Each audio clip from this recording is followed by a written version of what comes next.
नमस्कार साथियों, आप लोगों का बहुत बहुत स्वागत है आपके अपने YouTube channel enjoy with RC पे।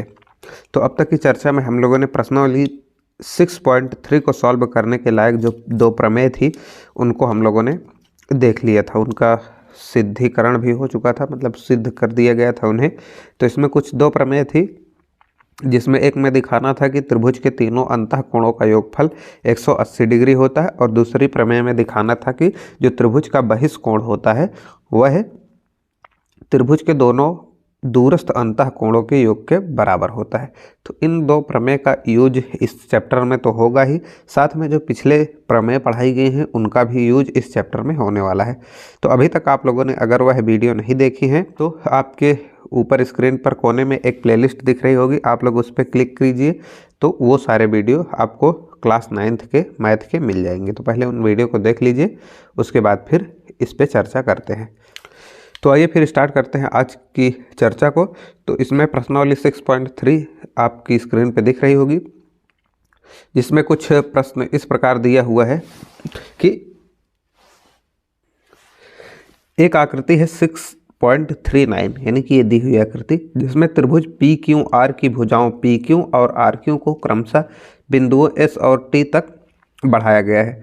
यानी कि ये एक भुजा यहाँ से क्यू आर क्यू को यहाँ तक टी तक बढ़ाया गया है, और ये जो क्यू पी है इसको एस तक बढ़ाया गया है। तो ये बात है, तो तक बढ़ाया गया। यदि एंगल एस पी आर, यानी कि एंगल ये वाला एस पी आर, ये वाला कोण 135 डिग्री, और एंगल पी क्यू टी यानी कि पी क्यू टी ये वाला एंगल 110 डिग्री है, तो कोण पी आर क्यू यानी कि पी आर क्यू ये वाले एंगल हमें ज्ञात करना है। इसमें दिए ज्ञात कीजिए। तो आइए पहले कॉपी पे इस चित्र को बनाते हैं, उसके बाद फिर इसको सॉल्व करते हैं। तो आइए पहले हम लोग बना लेते हैं चित्र। तो कुछ इस प्रकार से एक त्रिभुज दिया हुआ है पी क्यू और आर। तो ये अपना त्रिभुज पी क्यू आर है। इस रेखा को थोड़ा सा बड़ा ही खींचते हैं क्योंकि बढ़ाना है ही, और इस वाली रेखा को भी थोड़ा सा बढ़ा देते हैं। तो यहाँ पे जो पॉइंट था पी था, क्यू था और यहाँ पे आर था, और इस तरह से इस तरफ भी यहाँ पे एक पॉइंट था, एक पॉइंट यहाँ पे। कौन सा पॉइंट था ये? तो ये वाला पॉइंट एस था और ये वाला टी था। तो ये टी, इस एंगल की वैल्यू दी गई थी कितना?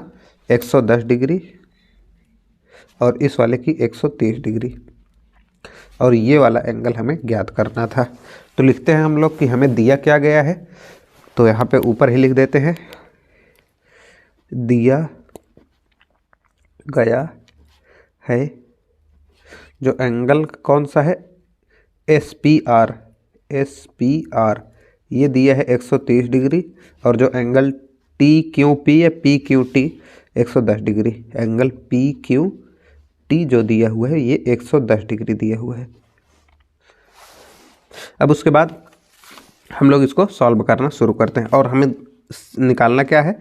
तो यहाँ पे लिखते हैं ज्ञात करना है।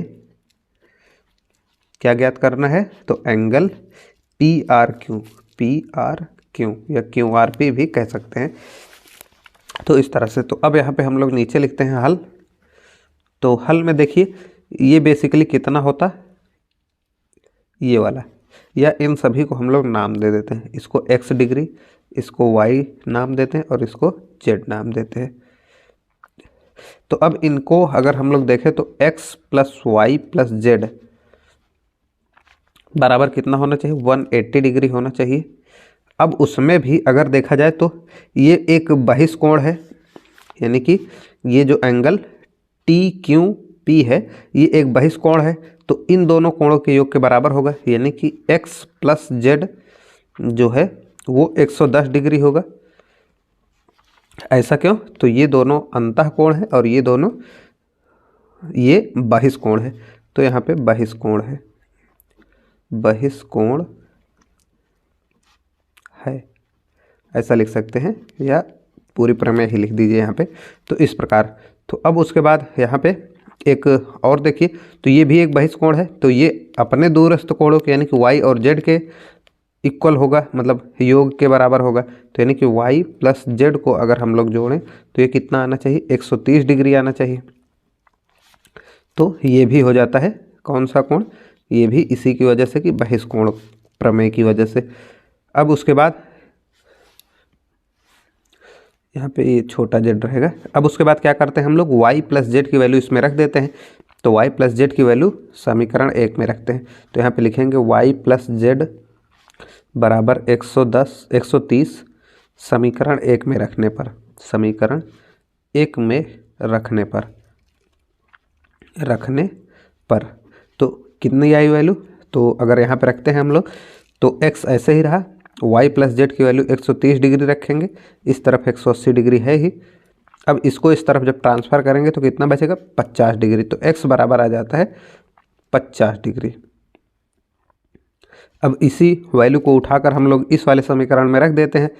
तो यहाँ से रखते हैं कि x बराबर 50 को x प्लस जेड बराबर 110 में रखने पर, 110 में रखने पर, यहाँ शायद आपको नीचे नहीं दिखा होगा, तो ये x बराबर 50 यही जो वैल्यू है इसको उठाकर हम लोग इस वाले समीकरण में रख रहे हैं। तो वही चीज़ यहाँ पे लिख दी गई है। अब उसके बाद इसको रखते हैं जब, तो 110 x की जगह पर आया प्लस जेड, 50 यहाँ पे आया, 50 यहाँ पे इसको काट ही देते हैं। तो यहाँ से 50 ये x की वैल्यू आई प्लस जेड ऐसे ही रहा बराबर 110 होना चाहिए, ये हो गया। अभी ये 110 उधर जाएगा तो जेड की वैल्यू कितनी आ जाएगी, 60 डिग्री। तो यही कुछ हमें ज्ञात करना था।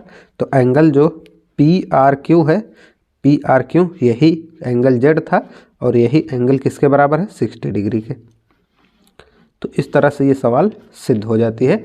अब आप यहाँ पे लिख सकते हैं कि हमें जो ज्ञात करना था वो हमें प्राप्त हो चुका है। तो उम्मीद है कि ये एंगल आपको निकालना समझ में आ गया होगा। तो आइए अब बढ़ते हैं क्वेश्चन नंबर 2 पे। तो यहाँ पे क्वेश्चन नंबर 2 में दिया गया है कि एक आकृति इसके साथ अटैच है, ये आकृति जिसमें एंगल x जो है वो 62 डिग्री है, यानी कि ये वाला एंगल 62 डिग्री है। जो एंगल XYZ है यानी कि XYZ ये वाला पूरा का पूरा एंगल 54 डिग्री है।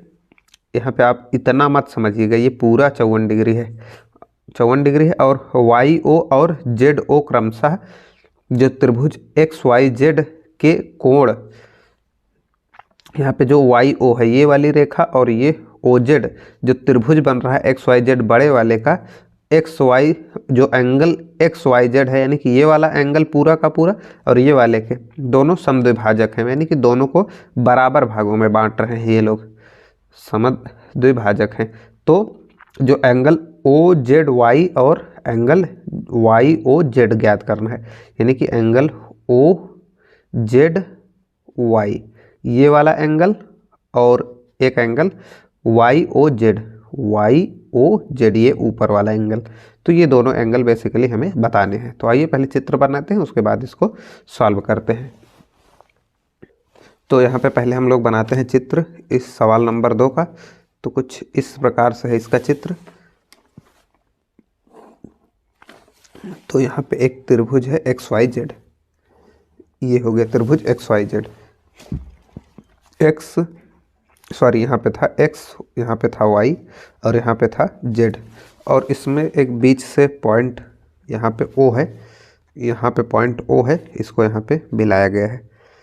तो YO है और ये पॉइंट है OZ, तो ये मिलाया गया है। अब इसमें क्या है, कुछ दिया गया है कुछ चीज़ें। ये वाला एंगल जैसे कि दिया गया है कितना, 62 डिग्री। तो यहाँ से ये 62 डिग्री दिया गया है और ये पूरा का पूरा एंगल 54 डिग्री दिया हुआ है। और ये वाला एंगल नहीं दिया है, बस इतना ही दिया है। तो जो चीज़ें दी गई हैं उसे यहाँ पे लिखते हैं दिया गया है, दिया गया है। तो क्या क्या हमें दिया गया है, एंगल जो x है इसकी वैल्यू 62 डिग्री दी गई है, और जो एंगल ये वाला है XYZ, एंगल XYZ की वैल्यू जो है वो 54 डिग्री दी हुई है, और ये दोनों समद्विभाजक है, ये सब चीज़ें दी गई हैं। अब चूंकि ये वाला एंगल 54 डिग्री है तो ये वाला कितना, उसका आधा होना चाहिए। तो इसको नीचे यहाँ पे हल में लिखते हैं। और ज्ञात क्या करना है हमें, तो हमें ज्ञात करना है जो पार्ट वो है एंगल, हमें एक निकालना है YOZ वाई ओ जेड, और एक ये वाला एंगल ओ जेड वाई कह सकते हैं या वाई जेड ओ कह सकते हैं। तो और एंगल ओ जेड वाई, ये दोनों एंगल हमें निकालने हैं। तो आइए अब इसका हल लिखते हैं। हल तो देखिए ये 54 डिग्री है पूरा का पूरा, तो ये उसका आधा होगा। तो जो एंगल एक्स वाई जेड है इसका हाफ होगा, यानी कि इसका डबल होगा।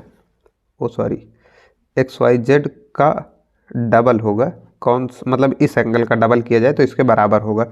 तो कौन सा एंगल है, या इसी का हाफ हम लोग करते हैं, ऐसा लिखते हैं, इसको यहाँ से हटाते हैं। यानी कि जो एंगल एक्स वाई जेड है, एक्स वाई जेड है, अगर इसका हम लोग आधा कर दे तो किस एंगल के बराबर हो जाएगा, तो वाई ओ जेड के, ओ सॉरी ओ वाई जेड के, एंगल ओ वाई जेड के बराबर हो जाएगा। ऐसा क्यों, क्योंकि ये जो है एंगल वाई, जो रेखा वाई ओ है, चूंकि रेखा वाई ओ कोण,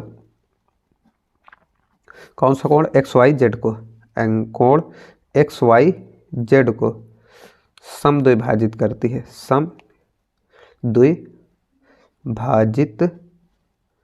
करती है, इसलिए ऐसा होगा। अब उसके बाद यहाँ पे अगर वैल्यू रखा जाए तो जो एंगल ओ वाई जेड है इसकी वैल्यू कितनी निकल कर आएगी, तो इसका आधा यानी कि 26 डिग्री, ओ सॉरी 27 डिग्री। तो ये 27 डिग्री यहाँ से इसकी वैल्यू निकल कर आई। अब उसी हिसाब से इसको भी हम लोग लगाते हैं। अगर ये पूरा 62 डिग्री था ये वाला, यानी कि हमारे पास जो एंगल एक्स है प्लस एंगल वाई है प्लस एंगल जेड है, इन तीनों की वैल्यू को मिला दिया जाए तो 180 होना चाहिए। एक्स की वैल्यू टोटल कितनी दी हुई है, तो 62 डिग्री दी हुई है, और वाई एंगल की जो वैल्यू दी गई है वो 54 डिग्री दी हुई है, और जेड की वैल्यू हमें नहीं पता है, तो ये 180 डिग्री। अगर इन दोनों को जोड़ा जाए तो 4 2 6 और 6 5 11, 116 डिग्री प्लस जेड इस तरफ रहा और 180 डिग्री इस तरफ। तो जो एंगल जेड है इसकी वैल्यू कितनी है, इसको उधर भेज दें अगर हम लोग, तो ये आ जाता है, तो ये कुछ आ जाता है, अगर इसमें से हम लोग माइनस करें तो ये आ जाता है 64 डिग्री एंगल जेड। तो ये पूरा कोण 64 डिग्री निकल कर आया। अब उसमें देखिए फिर से वही हम लोग नियम लगाते हैं। तो जो एंगल अपने पास है एक्स जेड वाई, अगर इसको हम लोग हाफ कर दे तो ये किस एंगल के बराबर हो जाता है, तो यहाँ पे चित्र में देख ही सकते हैं आप लोग। तो यहाँ पे ओ जेड वाई के बराबर हो जाएगा, तो एंगल ओ जेड वाई के बराबर हो जाएगा। तो अब इसकी वैल्यू रख देते हैं, 64 है, तो यहाँ पे 64 का आधा जब करेंगे हम लोग तो अपना कौन सा एंगल निकलेगा, ओ जेड वाई। तो अब इसको जब आधा करेंगे तो यहाँ से आएगा 32। तो एंगल जो ओ जेड वाई है इसकी वैल्यू निकल कर आती है 32 डिग्री। तो एक तो हमें यही ज्ञात करना था, एक चीज़ हमारी ज्ञात हो चुकी है, और एंगल ये वाला ज्ञात करना था हमें, ओ एंगल यहाँ पे दिख रहा होगा, ये वाला एंगल भी हमें ज्ञात करना था, यानी कि ये वाई ओ जेड। तो अब इसके लिए देखिए इस वाले त्रिभुज में हमें क्या क्या ज्ञात हो चुका है, ये 64 डिग्री है, ये 32 डिग्री है। तो अब इन तीनों का अगर योग किया जाए, यानी कि कौन कौन से एंगल, एंगल जो अपने पास है Y O Z plus angle O Y Z plus angle O Z Y, इन तीनों को अगर जोड़ा जाए तो ये आना चाहिए 180 डिग्री। तो एंगल वाई ओ जेड जो है ये तो पता नहीं है, तो इसको ऐसे ही रहने देते हैं। यहाँ पे इसकी अगर बात करें तो इसको ऐसे ही लिख देते हैं, और इसकी बात करें एंगल ओ वाई जेड की, तो एंगल ओ वाई जेड ये कितना था, 64 डिग्री, नहीं ये आया था कितना, 27 डिग्री, ये 27 डिग्री आया था, यहाँ पे गलती से 64 लिख दिया गया है, यहाँ पे ये 27 डिग्री आया था। तो ये आ गया था 27 और ये आ गया था 32 डिग्री बराबर 180 डिग्री। अब इन दोनों को अगर जोड़ा जाए तो ये आता है 3 2 5 5, 55 डिग्री ये आया, वाई ओ जेड ऐसे ही रहा, प्लस में इस तरफ आया 180 डिग्री, इसको उधर जब भेजेंगे तो इसमें से घट जाएगा, तो जो एंगल YOZ आया ये इसको घटाने पे कितना आता है 125, तो ये वैल्यू आ जाती है 125 डिग्री। तो उम्मीद है ये आपको क्वेश्चन समझ में आ गया होगा अच्छे से। तो इस प्रश्नावली के 2 प्रश्न आप लोगों का हो जाता है। अब बचते हैं 4 प्रश्न। तो अभी थोड़ा तबीयत हमारी ख़राब है इसलिए ये वीडियो छोटा ही रखते हैं। नेक्स्ट वीडियो में जो बचे हुए 4 क्वेश्चन हैं उनको सॉल्व करा दिया जाएगा। तो अगर वीडियो पसंद आई हो तो लाइक कर दीजिएगा, चैनल को सब्सक्राइब करके बेल आइकन को प्रेस कर लीजिएगा। मिलते हैं नेक्स्ट वीडियो में, तब तक के लिए जय हिंद।